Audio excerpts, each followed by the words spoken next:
E aí, pessoal, sejam bem-vindos a mais um episódio do JesusCast. E a gente está na lição 8 desse trimestre. E eu vou apresentar agora a galera que está aqui com a gente. Estamos aqui com o Eduardo de Abreu. E aí, galera? Sofia de Abreu. Oi, galera. E Eduardo Oliveira. Oi, gente, tudo bom? Na verdade, e também tem mais dois convidados, que é Guilherme Dória. E aí, galera, tudo bom com vocês? E Lulu Oliveira. Oi, gente, tudo bem? E quem tá falando aqui com vocês é Lucas Adriano. Bom, pessoal, a lição dessa semana, que o título é As Duas Testemunhas, fala sobre um texto profético de Apocalipse e um pouco de um acontecimento na França, não é? Na França. E o tema apresentado nessa semana trata principalmente da importante função que a Bíblia desempenha na nossa vida. Como o Lucas falou aí, a lição vai tratar um pouquinho do texto profético de Apocalipse, que fala das duas testemunhas.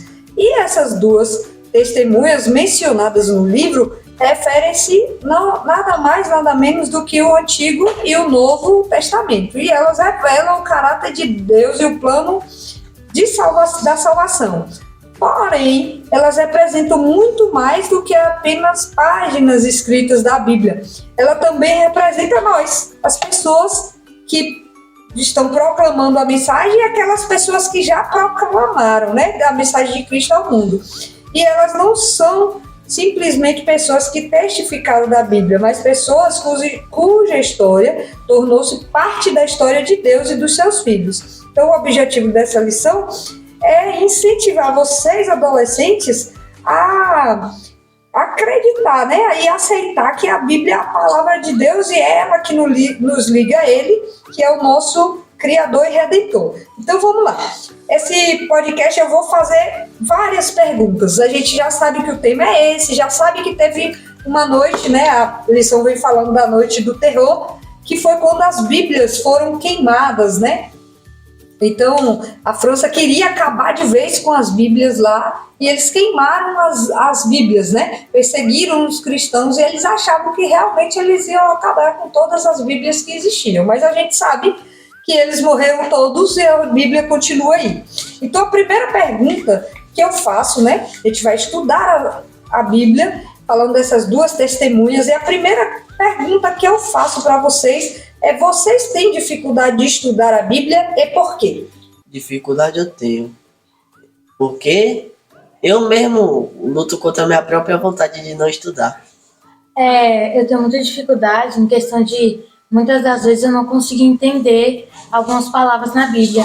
Aí eu fico muito confusa e também eu perco o foco muito rápido das coisas. Qualquer barulhinho que acontece, eu estou prestando atenção e eu nunca foco 100% na lição.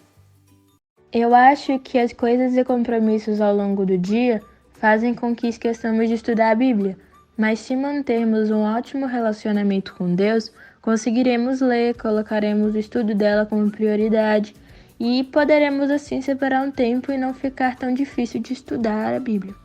Hoje em dia eu tenho muita facilidade porque antes sempre de ler eu oro pedindo para que Deus me ajude a entender, né?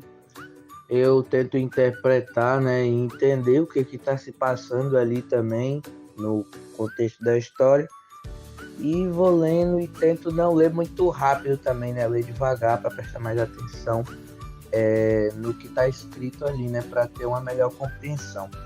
Eu também, eu não consigo, tipo assim, eu não consigo, né? É porque eu sou assim, eu leio, eu não consigo entender, é que nem Duda falou, qualquer coisinha assim, eu tiro a atenção. Aí, esse é o meu negócio, que eu não consigo muito ler a Bíblia e não presto, tipo, eu não consigo prestar atenção naquilo que eu tô lendo. Qualquer coisa sai da minha atenção.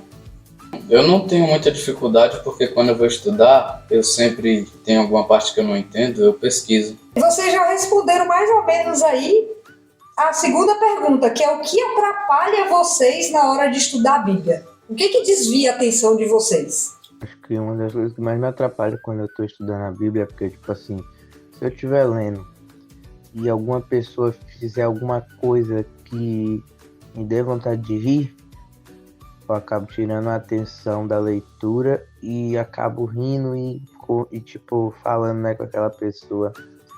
E isso me tira um pouquinho do foco, né, da leitura. Preocupação com o horário, porque geralmente quando eu leio eu tenho que ir à escola depois e fica meio difícil de estudar a Bíblia. Tanto para acordar cedo quanto para ter tempo de ler é meio difícil e aí tem esse desvio de atenção. Muitas vezes é algum barulho qualquer, ou então sua mãe te chamando, ou então você vê algum carro passando na rua e você quer olhar. Também quando o celular tá do lado, aí chega a notificação, aí você vai parar pra olhar a notificação. Quando você já vê, você nem tá mais prestando atenção na lição. Eu E você? mesmo me atrapalho, porque eu faço culto com meus irmãos. Aí eu sou muito de brincadeira. Aí eu vou brincar com eles, não tem. Eu tô lendo a lição e do nada eu vou brincar com eles. Aí eu me atrapalho, eu mesmo tiro a minha atenção. Eu já tive muita dificuldade, assim, de estudar a Bíblia por causa do celular, né?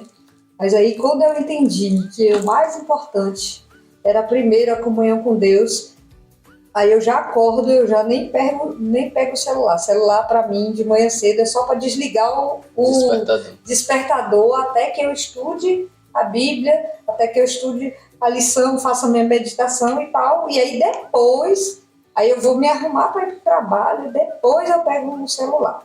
Então, assim, a gente está falando da Bíblia, a gente sabe que não é fácil não estudar a Bíblia, gente, vamos ser sinceros, né? Tem livro que é mais difícil, tem livro que é mais fácil. Então eu queria perguntar para vocês qual é a parte da Bíblia que vocês têm mais dificuldade de estudar ou a que você pula, porque para você é a mais difícil. Olha, antigamente eu diria até que seria o livro de Apocalipse, porque realmente é um livro muito difícil. Mas de uns tempos pra cá eu vi tanto vídeo falando, sabe, de pastores pregando sobre o Apocalipse. Eu vi uma série só do pastor Arilton, acho que Silva, falando só sobre os eventos finais do Apocalipse, fora pregações na igreja falando do Apocalipse, e que na própria Bíblia, na minha Bíblia, tipo assim, embaixo, quando tem esses versículos, essas frases mais complicadas, lá embaixo tem um auxílio, né? Falando o que aquilo quer dizer, quando é alguma coisa mais difícil, né? Da gente compreender. Então, hoje em dia, eu não diria que o livro de Apocalipse é um livro tão complicado. Eu acho que o mais complicado dos que eu li até agora foi o livro de Provérbios. Esse sim é um livro que eu acho muito complicado de entender certas coisinhas ali. Tenho um pouco de dificuldade com Apocalipse, por causa dos símbolos proféticos, mas eu estou aprendendo cada vez mais. Apocalipse, nunca entendo. Salmos? É a mais difícil? É muito grande, eu não gosto de ler Salmos, não. Não, tipo assim, eu não pulo, mas tem algumas que é meio difícil de entender, como o Duda falou, é Apocalipse. Apocalipse é muito complexo de entender. Você tem que estar com uma pessoa que tem uma experiência a mais, que tem uma interpretação com outros olhos, né? Porque tem várias interpretações também que o povo coloca.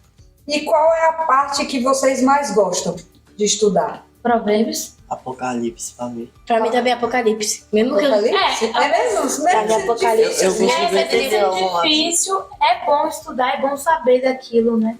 O que fez você gostar mais de Apocalipse? Eu As tenho uma revelações. opinião. Eu tenho uma opinião. Assim, Depois que eu vi irmão Luciano, que é um cara da nossa igreja, explicando o Apocalipse de um jeito diferente, aí eu comecei a gostar de Apocalipse. Sim, mas as pessoas ainda assim mesmo, a maioria tem uma visão meio Distorcida e assustadora. e assustadora De de Apocalipse, né? Gosto de estudar o livro de João. Acho muito bonito tudo o que está escrito sobre o amor que Deus tem por nós.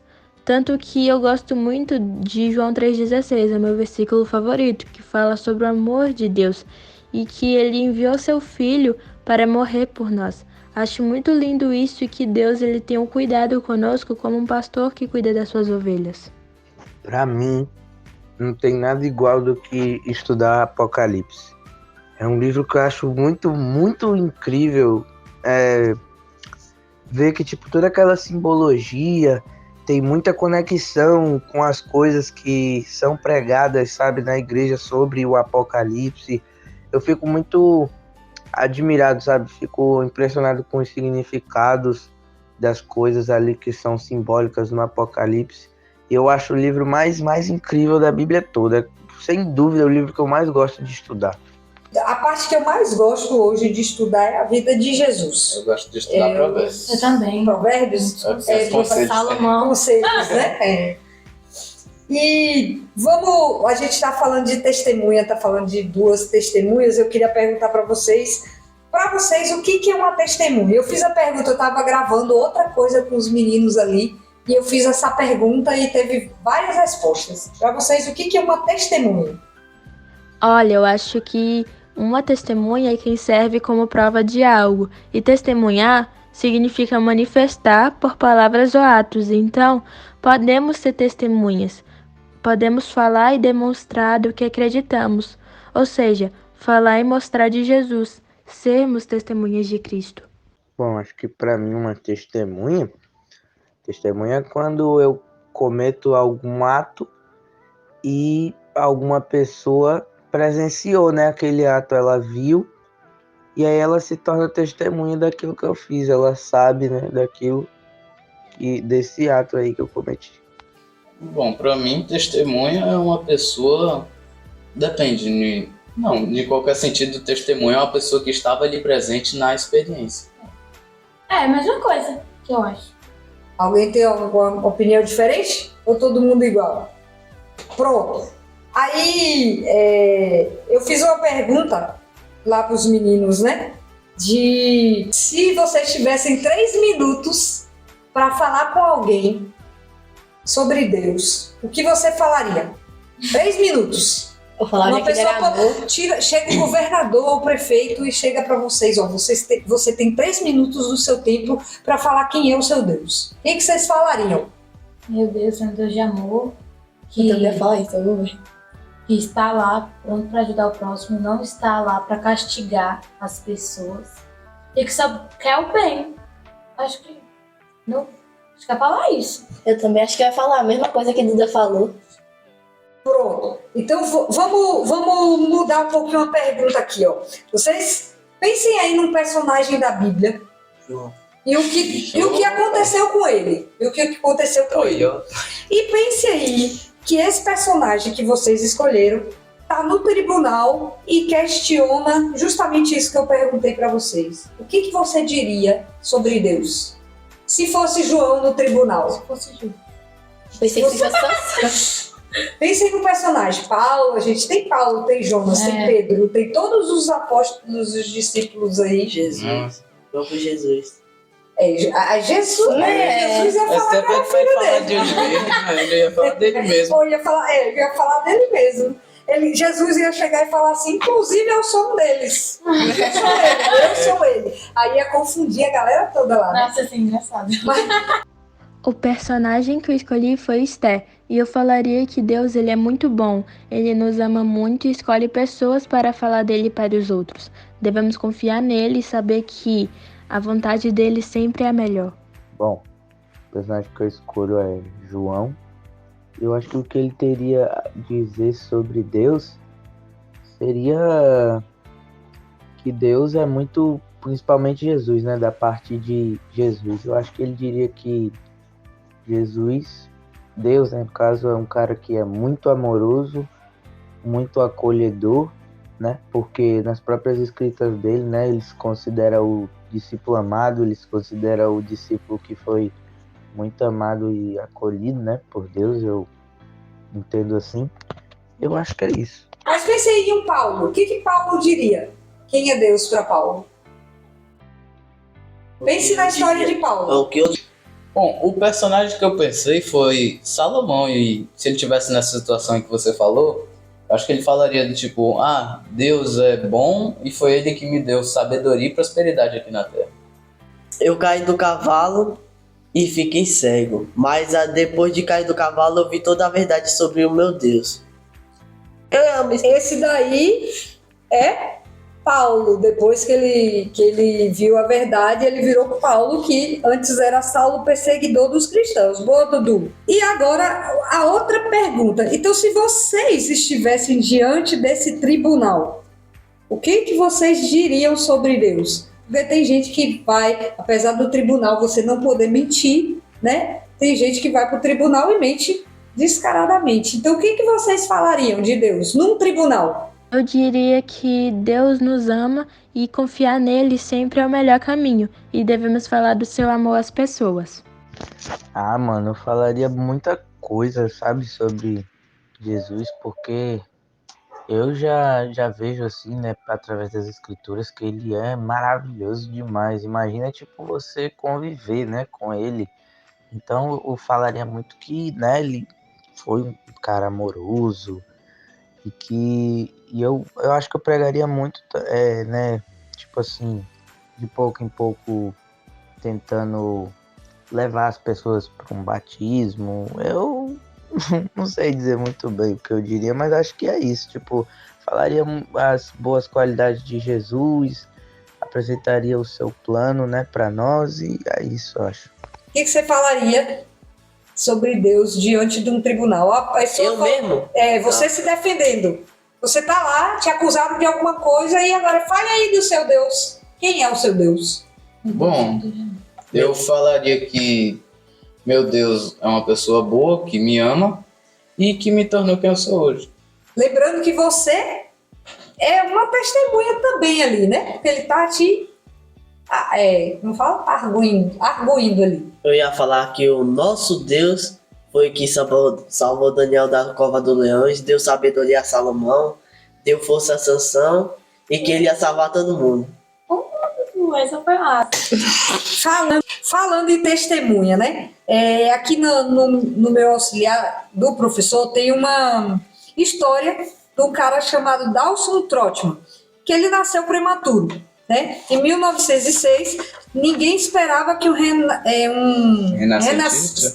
um recém-nascido prematuro ele sobrevivesse, né? Mas milagrosamente ele escapou da morte. A mãe desse bebê considerou a vitória do filho como um milagre de Deus, mas o pai insistia que aquilo era por pura sorte. Esse não foi o único ponto em que o casal discordava, e eles se divorciaram porque cada um acreditava em uma coisa diferente. Então Dawson, ele tornou-se um estudante e líder cristão durante o ensino médio. Foi o orador da turma e líder de uma sociedade cristã aí. No entanto, ele levava uma vida dupla. Era como se duas vozes diferentes dos seus pais insistissem que ele tomasse rumos opostos. Ele era uma pessoa que tentava levar duas vidas. Depois do ensino médio, ele lançou-se na extravagância e começou a beber aos 20 anos. Mergulhou no vício dessas bebidas alcoólicas e dos jogos de azar. Ele piorava cada vez mais, quando, certo dia, sua namorada e ele quase se afogavam enquanto nadavam. A namorada não conseguiu nadar de volta para a praia. Trotman tentou ajudá-la, mas os dois começaram a afundar. Eles foram salvos por um casal que passava por ali de barco. Depois desse incidente, Dawson ele avaliou sua vida, as duas que ele levava. Visitou a antiga igreja que ele costumava frequentar e ele continuou crescendo na palavra de Deus. Ou seja, depois do acidente, ele resolveu voltar para a igreja, o que acontece com muita gente, né? Deus dá uma rasteira e muita gente volta. Aí ele continuou a falar de Deus e ele fundou um grupo de fiéis, né? Cujo tema era conhecer a Cristo e torná-lo conhecido. Depois de 25 anos, ele estava participando da reunião desse grupo quando viu uma menina cair de uma lancha. Rapidamente, ele se jogou na água para resgatá-la. Segurou acima da água tempo suficiente para que os outros chegassem e salvar ela. Mas ele não resistiu e ele faleceu antes que pudessem alcançá-lo. Na ocasião, a revista muito conhecida, a Times, publicou uma foto dele falando assim, sempre trabalhando para salvar. Então, essa história, o cara saiu, ele era cristão, ele viu ali os pais, cada um vivendo de um jeito, os pais se divorciaram, ele passou o ensino médio ali, bebendo e tudo. Aconteceu um acidente, ele voltou, começou a testemunhar de Deus. Aí outro acidente, só que agora ele salvou uma pessoa e ele não conseguiu se salvar. E há uma pergunta aqui: você conhece alguém que vive em prol da verdade, só da verdade contida na Bíblia? Ou seja, você conhece alguém que não vive uma vida dupla, que vive tudo o que está escrito na palavra de Deus? Renatinha. Não. Tô longe ainda tô no caminho, mas tô longe. Por que eu tô falando isso? Uma pessoa dessa sofre perseguição ou é sempre ridicularizada por causa da sua fé? Vocês acham que uma pessoa que vive completamente o que está escrito na Bíblia, ela é ridicularizada pelo que está escrito aqui? Isso acontece com a gente, né? A gente não é totalmente assim, eu acho que a gente ainda está no caminho de ser totalmente convertido. Mas hoje, a gente está no caminho e a gente já não é tão perseguido mais, mas antes era um pouquinho, que era o sábado. Hoje as pessoas já entendem mais o sábado, já entendem o não comer certas coisas da gente. Nossos versos de impacto aí, né? A gente está falando da Bíblia, falando das duas testemunhas, a gente vê a história da França aí, e a gente sabe, né? A gente sabe que é impossível um país prosperar desprezando a Bíblia e falando que Deus não existe, que é o que a França pregava. Então, nossos versos de impacto falam de coisas parecidas aí. O Salmo 14:1, o que diz o Salmo 14:1? Diz assim: diz o insensato no seu coração, não há Deus, são corruptos e praticam abominação, já que não há quem faça o bem. Ele diz que não há Deus e as pessoas que praticam isso são os corruptos, os que não obedecem às leis, as pessoas que fazem o mal e etc. Então, né, a gente pode ver desse verso aí. Ele no coração deles, eles falam assim: para mim Deus não existe. No entanto, eles são corruptos, praticam abominação, essas coisas. Vamos lá para Provérbios 1:29-31. O que diz? Visto que desprezaram o conhecimento e recusaram o temor do Senhor, não quiseram aceitar o meu conselho e fizeram pouco do caso da minha advertência. Comeram do fruto da sua conduta e se frustraram do seu próprio maquinações. Resumindo o verso, eles desprezaram o conhecimento e o temor de Deus, e eles vão praticar o mal e vão sofrer do próprio mal que eles estão praticando. Exatamente. Romanos 15:4 agora. Bom, diz assim: pois tudo quanto outrora foi escrito para o nosso ensino foi... calma. Bom, vou repetir aqui, na verdade, que eu me embolei um pouco. Pois tudo quanto outrora foi escrito para o nosso ensino foi escrito a fim de que, pela paciência e pela consolação das Escrituras, tenhamos esperança. Esse verso está querendo dizer que as Escrituras foram feitas para nós, para nos beneficiar e nos ajudar e dar esperança na nossa caminhada como cristão. Exatamente. E como que ela faz isso? Através do quê? Ensino. Que você vê na Bíblia. Através das histórias de personagens que, desde o início, eles ou sofreram perseguições, como a gente fala de testemunha, né? Ou sofreram perdas, né? Principalmente perseguições. Perdas como Jó, né? A gente sempre cita Jó, que perdeu tudo. Deus deu tudo e perdeu tudo.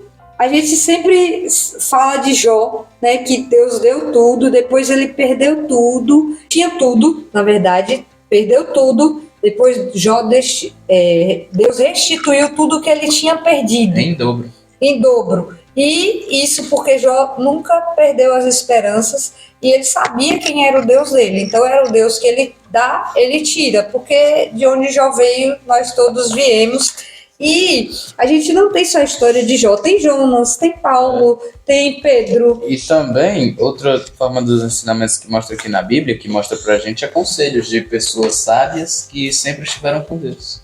E exemplos do que fazer e do que não fazer, né? Então a gente tem uma Bíblia toda, por isso as duas testemunhas, elas que tem toda a história aí, pra gente já não cometer os mesmos erros. E mesmo assim, a gente comete. Então, que nós possamos, né, lembrar que a palavra de Deus é a única segurança que a gente tem nesse mundo de ilusão. E pegando o gancho já nisso aqui, eu queria que vocês já fizessem aí o que vocês acharam dessa coisa das duas testemunhas, da palavra de Deus, dos cristãos perseguidos, né, da França queimar todas as Bíblias e falar que não existia Deus, e no entanto quem falou isso está morto, Deus continua aí e a palavra dele também ninguém conseguiu destruir ainda.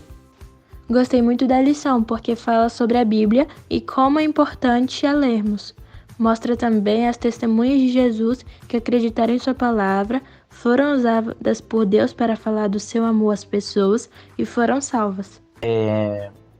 Nas considerações finais eu queria falar só sobre a questão daquele verso, né, que fala e terão duas testemunhas vestidas de pano de saco, que eu só queria dizer que eu gostei. Eu esqueci qual foi a parte da semana que falou sobre decifrando, né, aquilo, porque aquilo ali é simbólico, e eu só queria dizer que eu gostei, né, de ver o que aquilo significava, né, porque tá aí um verso que eu não entendia, e agora eu já vi, né, o que significa.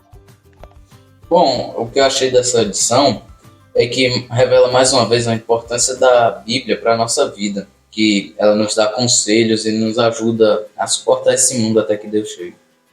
As minhas considerações finais são que não tem uma parte da Bíblia que não é mais útil para nós, e sim todas as duas são partes importantes na nossa vida, que uma liga a outra para conseguirmos entender e ter sabedoria.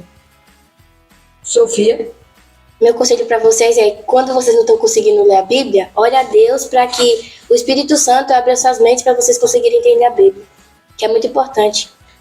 Exatamente, Sofia. Então, assim, a gente sabe que vai ter ameaça, vai ter perseguição. A Bíblia, vocês viram que tem perseguição até a Bíblia, né? Que a Bíblia é um livro poderoso. E tem gente que não quer que a gente saiba muito sobre a Bíblia, justamente para que a gente não leve adiante o que a gente sabe, que é a salvação do mundo, né? Que a gente sabe que Satanás vai ser derrotado. E Dudu? Eu tenho uma coisa a falar, que se você ler a Bíblia, você vai ver que ninguém vai conseguir pedir a vitória de Deus em cima do mal. Exatamente, Dudu, e assim a gente encerra estamos encerrando aqui o nosso podcast, esperamos vocês na outra semana. E cada vez mais peguem, estudem esse livro, não leiam só por ler, estudem esse livro, porque ele é mais importante para você, primeiro, para te salvar, e depois para que você ajude a salvar outras pessoas. Até mais!